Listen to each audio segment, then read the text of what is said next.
G'day everyone.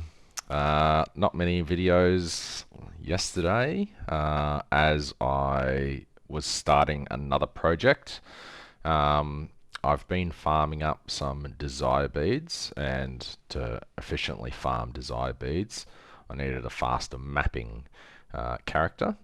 So what I did, I got two interlocking souls with high energy, and I also got a glorious journey with high energy, and that allowed me to start a automoto and just breeze through the entire story because I had a 6 link and a 4 link main minions, and I could just sprint through the entire story in about 3 hours, which was pretty good.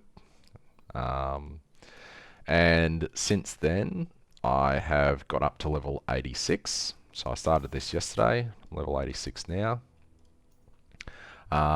If you are unaware,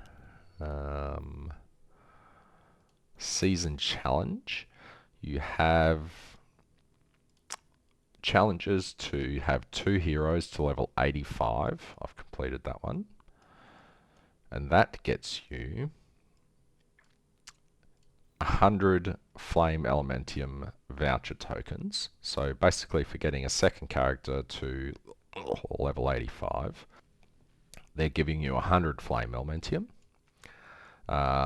if you do a bit of trading on the auction house. For getting 2 characters to level 92, they'll give you another 200 Flame Elementium. If you get a third character to 85, another 50, and a third character to 92, they give you another 100. So all up, you're getting, I don't know, 500 or so Flame Elementium just for leveling other characters. If you do the strategy that I said and get some high energy, just get item level 80, but level 15 or 1 or whatever item, so you can have the energy. Excuse me. Oh, this cold is never going away. Then you can breeze through the story, no worries, because you'll have a 6 link instead of a 2 or a 3 link that you would normally have. Anyway, I'll probably never get a level 100 because I don't have the pack scripts that support that. But yeah, so now that I have a faster mapping character, it's quite good. So you just get God of War, and then you get the guaranteed God of War the second time, and then you can just blast through maps rather quickly. You path your Avra's code into the judge, because the judge gives 300 every time. It'd be better if this was on tier 8. However, this character has got my charge motos gear, so it probably can't do tier 8 because minion life doesn't really do much for a automoto. But as you can see, it's far easier to just run through the entire map, blitzing everything. This is tier 7. You just quickly get to the end. Doesn't look like we've got a judge this time. We're almost at the boss. God of War wears off, which is a shame, but oh well, what can you do? Kill the boss, get the cube, and you're done. So it's pretty quick, pretty easy to do maps on the automoto because you're just running. You don't have to resummon anything. The Grim Reaper, or whatever it is, the Grim Summon, is somewhat slow to attack, whereas this character they just automatically blitz everything on the screen. Obviously, once I get slates and stuff, it'll be more powerful and it'll be able to blitz these faster. But for right now, I've got 2 slates that Oh, hello. Let's do this as well. Two slates that basically just were whatever when I was leveling. So they're not great. And we can still farm tier 7 faster than my charge moto. So that's Void C tier 7. We'll see what we get, and then we will get into the beads hand in. Doesn't look like we got anything good here. Size guide. Yep. So last time I did a beads video. I bought them for 300-ish each. It looks like they're still, that's 350 to 1. I don't have 200, or I'd probably buy it and just do 100,000. But people are still charging 330 to 1. Now that the price of compasses are going up, maybe it'll be a little bit better. So let me bring up the spreadsheet.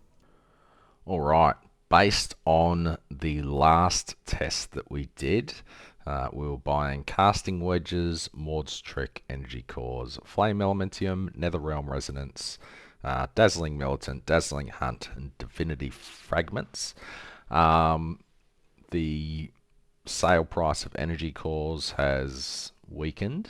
It was 33 to 1, so it was still profitable to buy those. Now it is cheaper to just buy the energy cores from the market. So I would not suggest getting energy cores. Maud's Trick, this is all based off the current market rate of 333 to 1. If you get yours for a better rate than that, if you put a buy order on, then you can increase these margins. However, at 333 to 1, you're best off buying divinity fragments because they sell for 333 to 1, and you're getting more. Well, you're basically getting 3 lots, 3 FE worth for each trade in. That made sense in my head, but this is the amount of flame elementium. Wait, brain just stopped working. How did I work this out? Based on the upper range of each trade-in, which is this column here, you're best off buying dazzling militant, dazzling hunt, and dazzling fragments, as well as netherrealm and obviously flame elementium. There is still a minor profit for casting wedge, and Maud's Trick is just a hand in, so there's no tax involved there. Casting wedge I'll likely use myself. Maud's Trick is a hand in for flame elementium. Flame elementium is obviously exactly what it says. You can get 5 stacks of flame elementium from this as well. So when we come to that, I'll add that and do the conversion. But yeah, so that's basically our aim, to get as many of these low number of items per number of beads per flame elementium conversion. And yeah, so I'll go through, I'll update the range if that happens, and I'll keep a track of how many we get. First, let's just buy the hunt. That's not worth anything. We'll get the resonance. Sand is worthless. We'll get the fragments and the casting wedge. I might buy these just to see if we win or lose off those. Bit of a gamble while we go. Alrighty, continuing on. I might keep track of how many refreshes we do too. Don't show. Alright, resonance again. Shiny militant, I think, are worth buying. 1 to 3, not really. Okay. Probably break even, honestly. But probably not worth. Maud's Trick.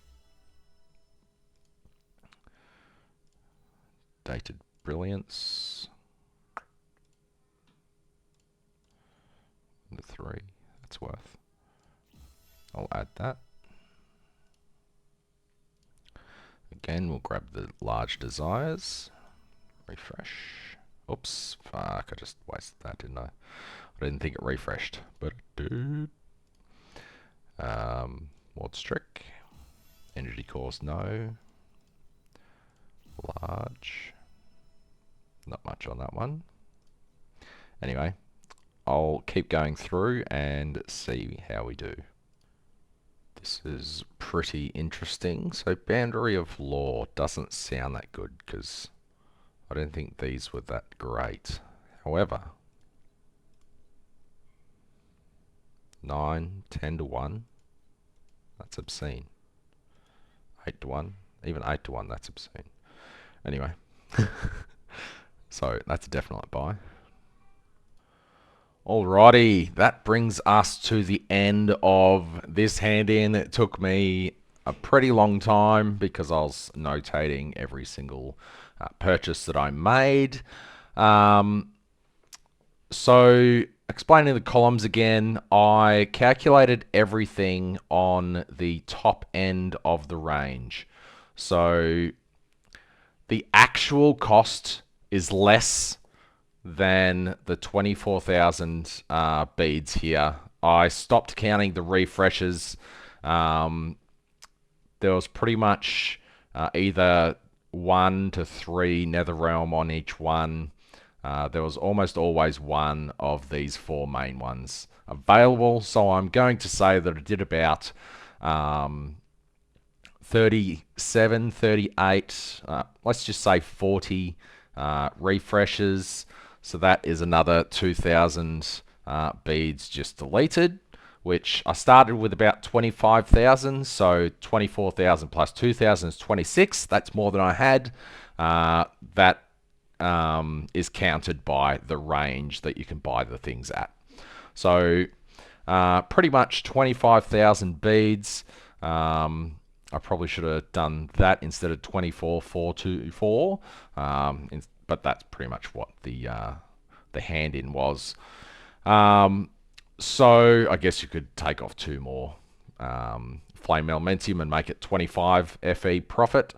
For something that you can just buy off the market and hand in is pretty crazy. I didn't get lucky and I didn't get the 5 Flame Elementium hand in. I saw 1 unique, but it was garbage, so I don't know what the range of uniques that you can get in there is.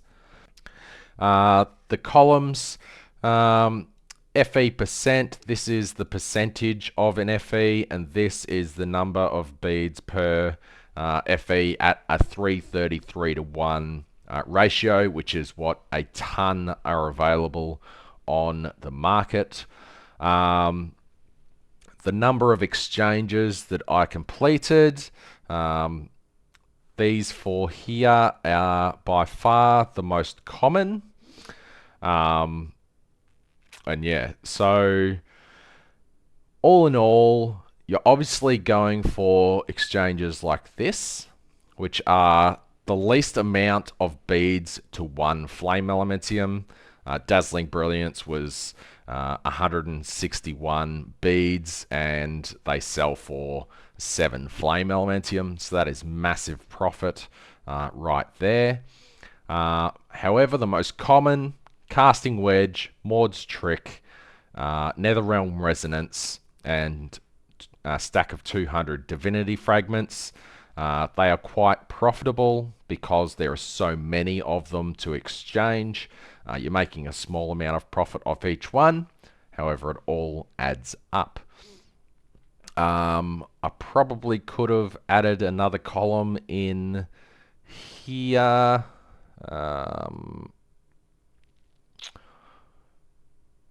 To see the profit versus the beads cost. I might add that after this. Little explanation. So the total number of items that are gained there, excuse me,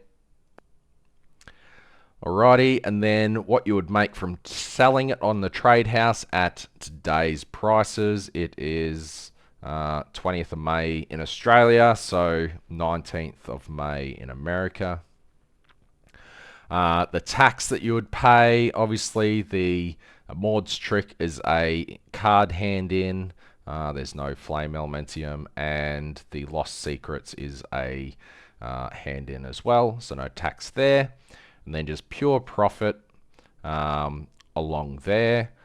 The total FE that we would get if we sold everything was 100.4 Flame Elementium. We used 74 Flame Elementium worth of beads for a profit of, as we said before, 25 Flame Elementium. Now we will open the Desire caches. I was buying them every time they came up, but I decided to stop at 10 and 10. So that's what this one and this one is. We will now open those to see if it's a scam or not. The big ones can be 100 to 900, and the small ones can be 50 to 350. So if we get more than 7,000 back, then awesome, but I'm not expecting it. So we'll see how we go. Alrighty, let's start with the smalls. I'm not sure how this is going to pop up, but here we go. This is 2,000 beads worth of trying. Yep, that's as expected, I think. Let's just calculate that. So that's a loss of 300 beads. Good start, good start. I expected that to be a loss because the ranges are quite crap. Anyway, on with the larges. All right, the larges max use looks pretty much the same as the other one. We needed 5,000 from this, and we got 5,200 from this. So 200 up on this one, 300 down on the other one. Overall, pretty much just get your money back on these. Not really worth clicking on. Well, I lost 100, but 100 when it was a 7,000 gamba just seems like a waste of time because it just averages itself out. Anyway, I feel like now I have to spend that 7,000 beads and add it to the total because science. Anyway, be right back. I almost had a heart attack. This item looks a lot like the one that costs 750 Flame Elementium. That one's worth nothing though. Bugger. Just ran out. Can't afford the shiny war. They're 3 Flame Elementium each. Anyway, I'll calculate the new totals. Oops, pause. Alrighty, after the remaining 7,000 beads, we came up with an additional 15 Flame Elementium profit, which is pretty good. Pretty nice. I added in the cost column. So this is showing the cost at 333 beads to 1 Flame Elementium. So 4.3 profit minus the 3.87 cost. You're making 0.5 profit per line item there. This one you're making about 1, 1.4, etc. You can go down and figure that out if you want. They're all little bits, but they all add up. So yeah, it's interesting that you can now buy things, just buy beads off the market for 333 to 1, sell it, account in the tax, and still make pretty reasonable profits. There are a lot of ways to regain tax vouchers this season. So unless you're selling 10,000 flame elementium worth of stuff, you'll probably get all of your tax back. Yeah, pretty long video. It took a couple of hours for me to do this, tracking everything as I went. Yeah, every now and then you get a good item pop up. You'll get a good shiny compass, or a good dazzling compass rock up, or lost secrets, or the boundary is a good one as well. So dazzling, brilliance, and boundary are the main ones. But yeah, anyway, thanks for watching. If you got this far, like, comment, subscribe, all that jazz, and yeah, I'll have another one for you soon. Thanks very much for watching.